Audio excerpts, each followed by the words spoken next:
RB Udhayakumar முன்னாள் அமைச்சர் வந்து நேற்று ஒரு சர்ச்சையான பேச்சு பேசியிருக்காரு.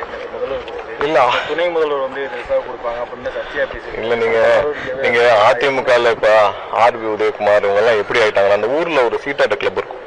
அதுல அந்த 3 தலைமுறையா இருந்தவங்க எல்லாம் போய் அந்த பெரிய பெரிய பணக்காரங்க எல்லாம் போய் அவங்களுடைய அடுத்த தலைமுறை வந்து பிசினஸ் டேக் ஓவர் பண்ண போய் இவங்க எல்லாம் உட்காந்து ஒரு நாளைக்கு பொழுது போய்கிட்டு இருப்பாங்க. அந்த மாதிரி ஆயிட்டாரு ஆர்பி உதயகுமார்லாம். அவர் பிரஸ் மீட் கொடுக்குற டைமிங் பாத்திருக்கீங்களா? 11 to 12, 4 to 5.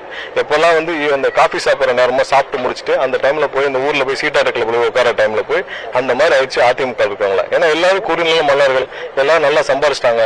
டைம் பாஸுக்கு ஒரு வேலை பண்ணும்ல, அதை பண்ணிட்டு இருக்காங்க. அவங்கள நம்ம ரொம்ப போக்கஸும் பண்ண வேண்டாம். ஏன்னா அவங்க கட்சிக்காரங்களும் அவங்கள மறந்துட்டாங்க. நம்ம போய் எடுத்து ஆர்வி உதயகுமார் இருக்கலாம். எல்லாம் அந்த ஊர்ல ஒரு கிளப் இருக்கும் ஓரமா, அந்த கிளப்ல உட்கார மாதிரி ஆயிடுச்சு. உட்கார எல்லாம் பாத்துருக்கீங்களா? 11 to 12, 4 to 5 தான் அவர் பிரஸ் மீட் டைம். அந்த மாதிரி ஒரு 4 பேர் இருக்காங்க அதிமுக. நம்ம பெருசா எல்லாம் எடுக்க வேண்டாம். அவங்க இது மாதிரி தான் டெய்லி ஏதாவது பேசிட்டே இருப்பாங்க. நம்ம ரொம்ப போக்கஸ் பண்ணோம்னா அவங்களுக்கு அந்த கிளப்புக்கு, அந்த அதிமுக கிளப்புக்கு நம்ம ரொம்ப போய் அவங்களுக்கு வலு சேர்க்கிற மாதிரி இருக்கும். அது வேண்டாம். அவங்க பாட்டு ஓரமா பேசிட்டு இருக்கட்டும். அடுத்த தலைமுறை வந்துட்டாங்க, அவங்க எல்லாம் வெளியேறிட்டாங்க. அந்த கிளப் அப்படியே இருக்கட்டும். நன்றி.